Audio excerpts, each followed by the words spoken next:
할렐루야. 사랑하는 성도 여러분, 오늘도 주님의 특별한 은혜가 함께 하시는 축복의 하루 되시기를 부탁드립니다.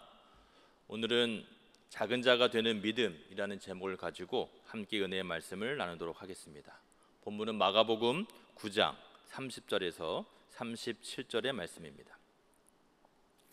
그곳을 떠나 갈릴리 가운데로 지날새 예수께서 아무에게도 알리고자 아니하시니 이는 제자들을 가르치시며 또 인자가 사람들의 손에 넘겨져 죽임을 당하고 죽은 지 3일 만에 살아나리라는 것을 말씀하셨기 때문이더라.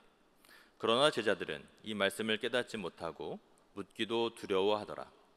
가버나움에 이르러 집에 계실새 제자들에게 물으시되 너희가 길에서 서로 토론한 것이 무엇이냐 하시되 그들이 잠잠하니 이는 길에서 서로 누가 크냐 하고 쟁론하였음이라.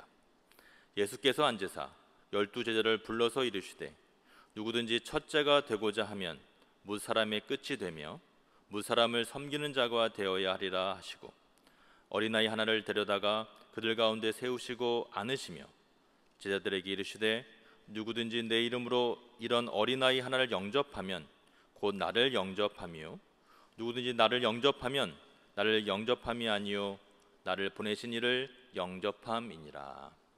아멘. 느헤미야 8장의 말씀에 보면 무너진 예루살렘 성벽을 기적적으로 수축한 이후에 이스라엘 백성들이 다 함께 모여 하나님의 말씀에 대한 갈증을 가지고 일제히 수문 앞 광장에 모여 에스라에게 여호와께서 이스라엘에게 명령하신 모세 율법을 가져오기 위해서 함께 듣는 장면을 보게 됩니다. 에스라는 수문 앞 광장에 모인 알아들 만한 모든 사람들 앞에서 하나님의 말씀을 새벽부터 정오까지 읽었습니다. 모든 백성들이 율법에 귀를 기울였고 에스라는 특별히 많은 사람들이 알아들을 수 있도록 나무 강단에 서서 하나님께서 주신 율법의 책을 펼 때에 모든 백성들이 자기 자리에서 다 함께 일어나 들었고 여호와를 송축하며 손을 들고 아멘, 아멘으로 화답했던 장면을 우리는 알고 있습니다. 또한 몸을 굽혀 얼굴을 땅에 대고 여호와께 한없는 경배를 드렸죠. 하나님의 율법책을 낭독하고 그 뜻을 해석하며 백성들이 깨닫게 되는 그 순간 바로 그 말씀에 큰 감동이 되고 은혜가 되어 울음을 터뜨렸던 장면을 우리는 감동적으로 보았습니다. 총독 느헤미야와 제사장 겸 학사 에스라와 백성을 가르치는 레위 사람들이 오늘은 여호와의 성일이니 슬퍼하지 말며 울지 말라 하고 백성들을 위로하며 여호와로 인하여 기뻐하는 것이 너희의 힘이다 라고 강하게 권면했던 장면은 참으로 감동적인 장면입니다. 그래 모든 이스라엘 백성들이 함께 먹고 마시며 나누어주고 크게 즐거워한 그날에 엄청난 부흥이 있었다는 것을 우리는 기억하고 있습니다. 여러분 동상이몽이라는 단어를 아십니까? 한 가지 현상을 보고 다르게 해석한다고 하는 것을 동상이몽이라고 하죠. 그 한계를 우리가 극복을 해야 하는 것이 신앙의 과제라고 생각을 합니다. 과연 우리는 이 동상이몽과 같은 신앙생활에서 어떻게 해야 그 과제를 한계를 극복할 수 있을까요? 오늘 두 가지 교훈의 말씀을 살펴보도록 합니다. 첫 번째는 주님만을 따라야 한다는 것입니다. 오늘 35절과 37절의 말씀에 예수님께서 자리를 잡고 앉으십니다. 이 모습은 랍비가 제자들을 가르치는 모습이라고 할 수 있는데요. 그래서 율법을 가르치는 자리를 모세의 자리다라고 마태복음 23장 2절에서는 이야기합니다. 서기관과 바리새인들이 모세의 자리에 앉아서 가르치는 것을 예수님은 아주 심하게 책망합니다.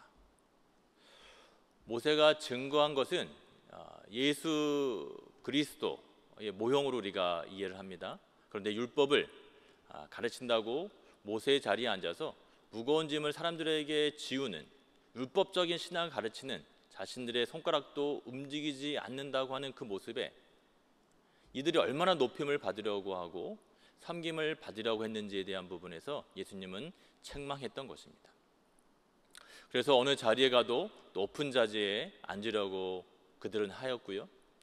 이런 자들의 가르침을 받은 제자들이기에 예수님을 따라가면서도 높은 자리를 차지하려고 서로 다툰 이야기를 오늘 본문에서 우리는 보았습니다.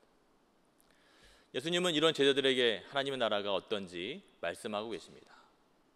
예수님을 따른다는 것이 무엇인지를 분명히 오늘 말씀을 통해서 증거하고 계십니다. 12제자를 불러서 말씀하시기를 누구든지 첫째가 되고자 하면 무사람의 끝이 되며 무사람을 섬기는 자가 되어야 할 것이다 라고 강조하셨습니다. 우리는 사람을 사귀어도 어떤 사람과 사귀려고 합니까? 어려서 우리의 부모들이 누구와 사귀는 것을 좋아합니까? 동네에서 가난하고 불쌍한 사람들과 사귀는 것을 또 만나는 것을 혹시 즐겨 하십니까? 부잣집 아이들과 사귀는 것을 더 선호하지는 않으시나요?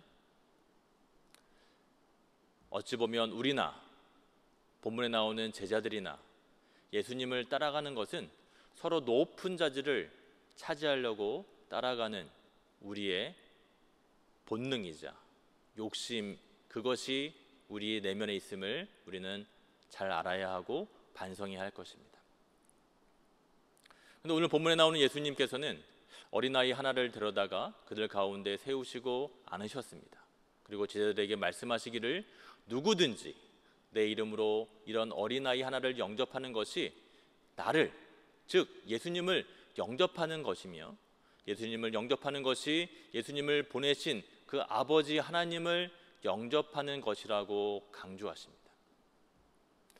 제자들은 어린아이를 내쫓았던 우를 범했습니다. 흔히 말하는 아이들은 가라, 너희들은 이 말씀을 들을 그럴 지금 가치가 없어, 너희들 들어서 뭘 알겠니라고 편견을 가지고 대했던 것으로 보입니다. 방해가 된다고 생각을 했겠지요. 우리가 하는 이 일들에 분명히 도움이 안 된다. 그러니 아이들은 가라라고 했던 것입니다. 이런 생각이 혈육의 힘으로 하나님의 나라를 이루려는 죄인들의 속성, 죄인들의 판단, 죄인들의 그런 모습입니다. 그러므로 하나님의 나라는 하나님의 아들이 무력하게 죽어가는 십자가로 이루시는 나라라는 것을 우리는 다시 한번 이 새벽에 깨달아야 합니다. 그러므로 가장 높으신 분이 가장 낮아지셔서 섬기시는 자리가 그의 고난과 죽음과 장사 되심입니다.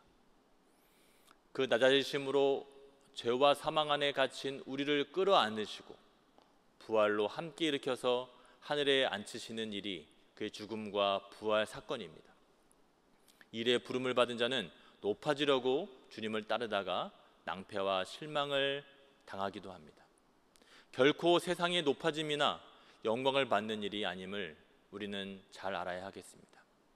그래서 제자들이 십자가에서 다 도망가게 되었을 때에 주님을 도망간 제자들을 부활하신 후에 다시 찾아오십니다.